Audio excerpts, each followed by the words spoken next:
Bismillahirrahmanirrahim. Assalamualaikum warahmatullahi wabarakatuh. Alhamdulillah kita bisa berjumpa kembali di pertemuan kedua dari mata pelajaran teknologi layanan jaringan. Oke, baik anak-anakku sekalian, sekarang kita lanjutkan materi dari keragaman komunikasi. Nah, di sini saya langsung ke sebuah metode komunikasi data.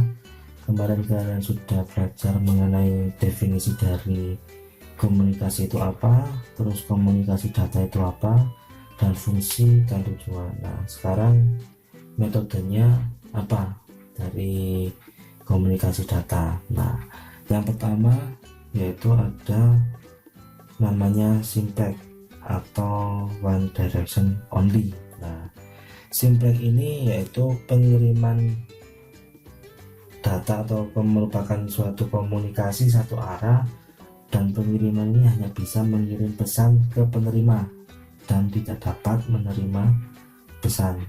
Nah, dan penerima hanya dapat menerima pesan dari pengirim dan tidak dapat mengirim pesan. Jadi hanya satu arah. Nah, contohnya apa? Yaitu radio, televisi. Nah, kenapa radio sama televisi? Nah, radio seorang pengirim itu hanya bisa mengirimkan pesan berupa suara kepada penerima, akan tetapi dan penerima itu tidak dapat membalas pesan tersebut. Begitu pula juga dengan televisi yang mengirim pesan berbentuk media visual, yaitu suara, video, sama image. Oke. Nah, selanjutnya yaitu metode komunikasi half duplex. Nah, ini merupakan komunikasi dua arah. Pengirim dan penerima masing-masing dapat mengirim dan menerima pesan secara bersama, tetapi secara bergantian. Nah, contohnya apa? Yaitu walkie-talkie. Jadi kalian kalau harus mengirim pesan suara, Anda harus gantian. Kenapa? Biasanya kalau di dalam film-film perang atau film-film yang menggunakan walkie-talkie pasti ada namanya ganti. Nah, itu merupakan kode untuk saya sudah selesai ngomong dan silakan ganti suara. Begitu pula juga dengan chattingan. Nah, chattingan ini akan memunculkan pesan teks satu persatu dari lawan bicaranya. Oke. Nah, selanjutnya yaitu metode komunikasi full duplex atau metode komunikasi dua arah. Nah, full duplex ini penerima dan pengirim dapat mengirim dan menerima pesan secara bersamaan dalam satu waktu. Jadi Anda bisa saling kayak ngobrol secara bersamaan pas telepon bersamaan. Itu namanya komunikasi data full duplex. Oke. Begitu pula juga contohnya yaitu video call. Oke. Selanjutnya, komunikasi data ini terbagi menjadi dua jenis, yaitu yang pertama melalui infrastruktur terestrial atau jalur akses, yang kedua berdasarkan melalui satelit. Nah, kalau melalui infrastruktur terestrial yaitu menggunakan media kabel dan kabel sebagai aksesnya. Jadi ini membutuhkan suatu biaya yang tinggi untuk membangun infrastruktur jenis ini. Nah, contohnya apa? Yaitu STL, frame relay, VPN. Nah, biasanya kalau terestrial ini Anda bisa menerapkannya secara lokal, sedangkan satelit melalui satelit yaitu menggunakan satelit sebagai aksesnya, mampu menjangkau lokasi yang tidak memungkinkan. Contohnya saya mau berkomunikasi dengan teman saya yang berada di pelosok desa yang paling jauh dari perkotaan. Nah, saya berkomunikasinya menggunakan atau melalui satelit. Nah, ini contohnya saya menggunakan infrastruktur terestrial. Biasanya kalau di kampung-kampung kalian ada namanya BTS seperti ini. Nah, ini apa namanya, jaringan secara infrastruktur terestrial jenis nirkabel, tanpa kabel, tapi hanya apa namanya, jarak yang dekat. Oke, terus ini contohnya yang satelit. Jadi saya apa namanya, pengiriman datanya mengirim dulu ke sebuah satelit dan akan diterima. Nah, ini biasanya menggunakan metodenya VSAT itu. Oke. Nah, selanjutnya ada namanya media transmisi data. Nah, transmisi data itu apa? Yaitu proses pengiriman data dari suatu sumber ke penerima data. Itu merupakan transmisi data. Nah, transmisi data nah transmisi data itu terbagi menjadi dua, yaitu media guide atau informasi data. Itu apa namanya, media yang tampak secara fisik. Nah, jadi media guide itu merupakan media yang tampak secara fisik, yang dimana tampak sepanjang jalur yang akan dilalui untuk melakukan sebuah komunikasi. Nah, contohnya apa? Nah, ini merupakan kabel twisted pair. Nah, ini merupakan kabel twisted pair atau biasa yang kalian sebut untuk kabel RJ45, tapi ini namanya kabel twisted pair, bukan kabel RJ45 ya. Terus yang di samping kanan ini merupakan kabel koaksial. Nah, ini satu tingkat dengan kabel twisted pair. Nah, yang tengah ini apa? Ini merupakan kabel jenis fiber optik. Nah, jenis fiber optik ini terbuat dari serat kaca, agak berbeda dengan yang lainnya. Nah, jadi apa namanya,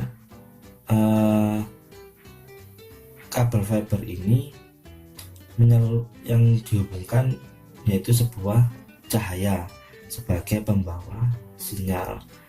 Oke. Nah, selanjutnya yaitu media unguided. Yang tadi yang pertama media guide, yang kedua yaitu media unguided. Nah, media unguided ini dipergunakan untuk komunikasi informasi mencakup radio siaran, gelombang mikro, dan satelit. Jadi apa namanya, merupakan komunikasi jarak jauh. Nah, tapi hanya mencakup sebuah sistem informasi saja. Oke, lanjut. Terus di sini ada klasifikasi sebuah komunikasi. Nah, di sini jenis-jenis komunikasi itu terbagi menjadi menjadi 4. Yang pertama yaitu komunikasi data, yang kedua yaitu komunikasi audio, terus yang ketiga ada komunikasi video, terus yang terakhir audio video atau visual. Nah, selanjutnya yaitu komunikasi audio.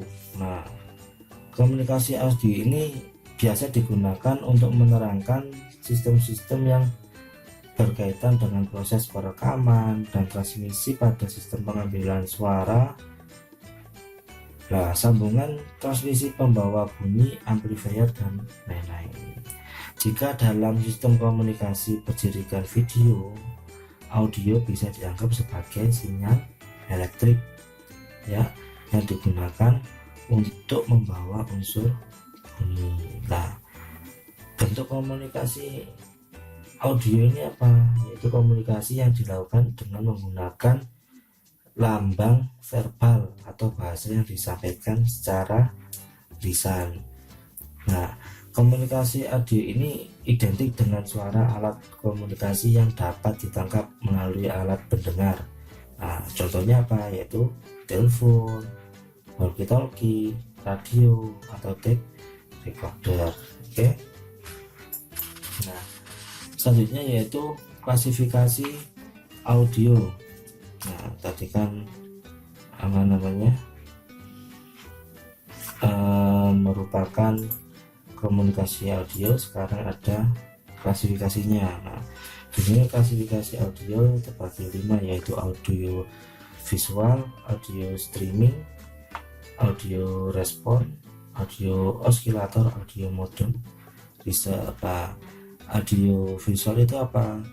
Nah, audio visual itu lebih merujuk kepada pemanfaatan komponen suara dan komponen gambar yang didukung oleh beberapa peralatan untuk dapat menyajikannya.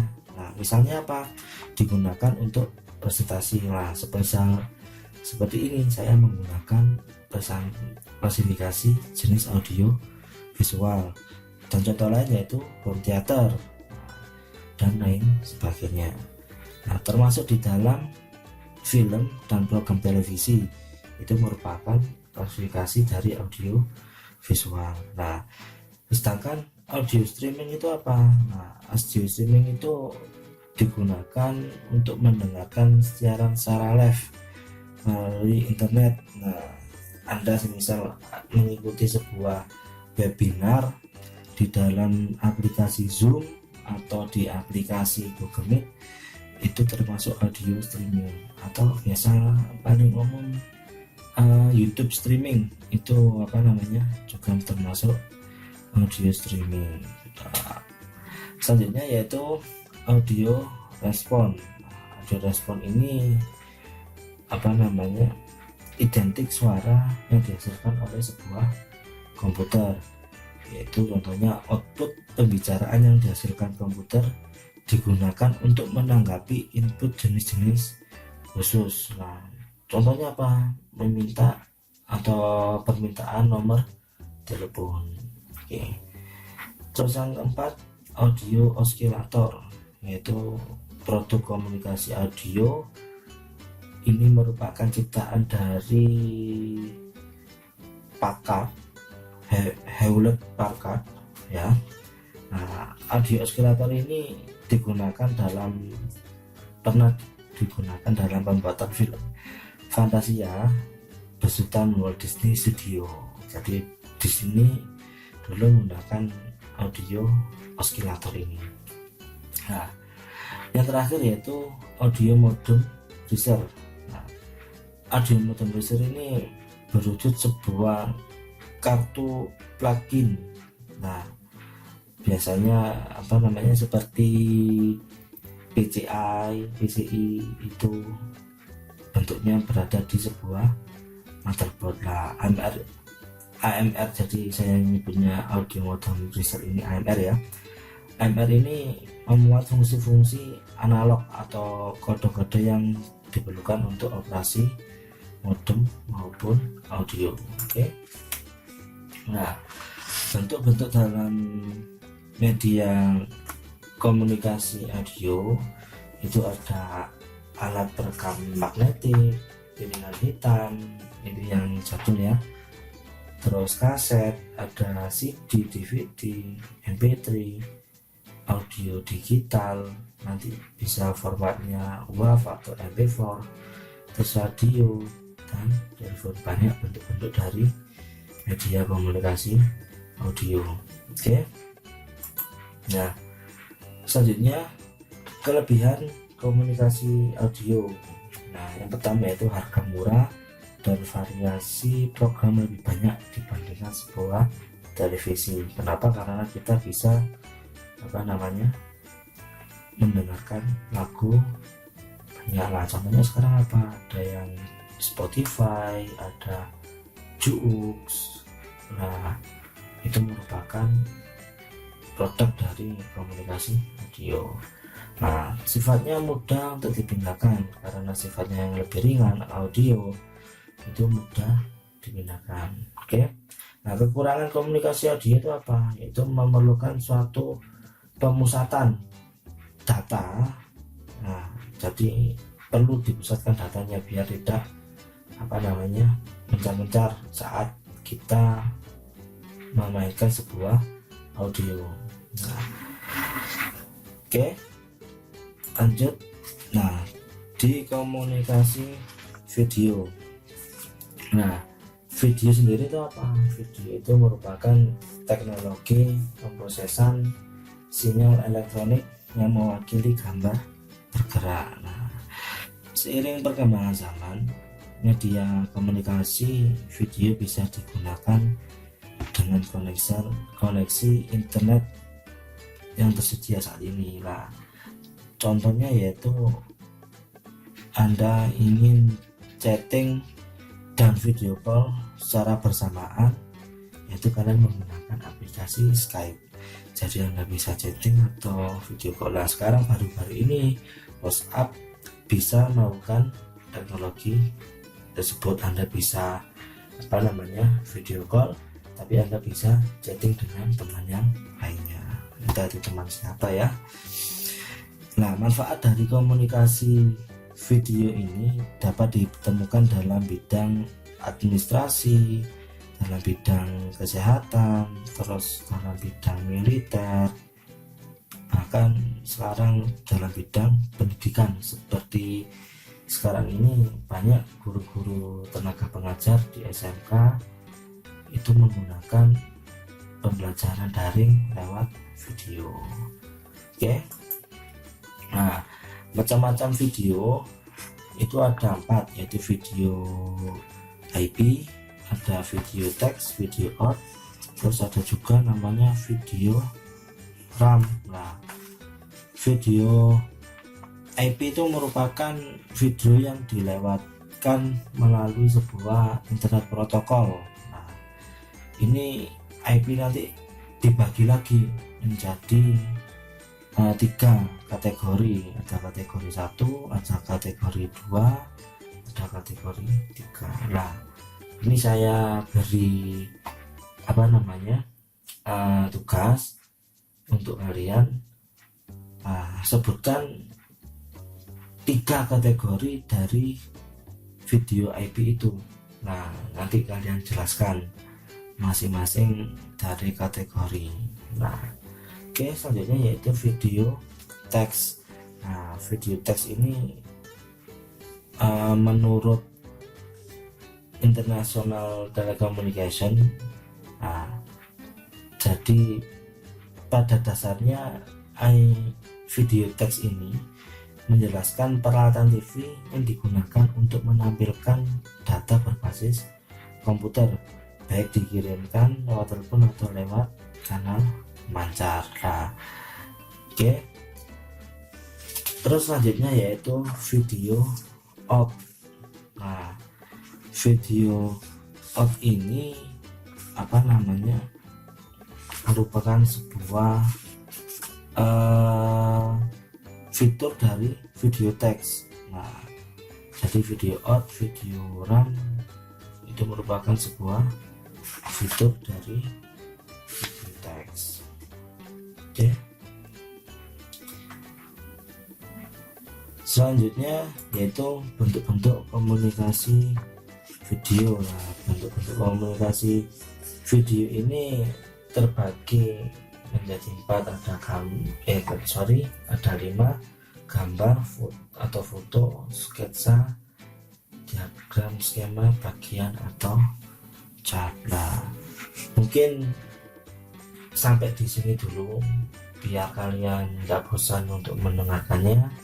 Nanti kita lanjutkan materi pertemuan ketiga sekaligus tugas dari bab 1. Oke.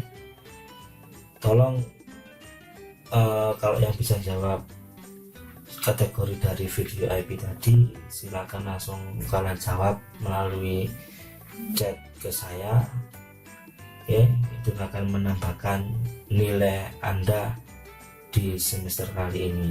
Oke, baik, untuk pertemuan kali ini saya akhiri. Terima kasih. Assalamualaikum warahmatullahi wabarakatuh.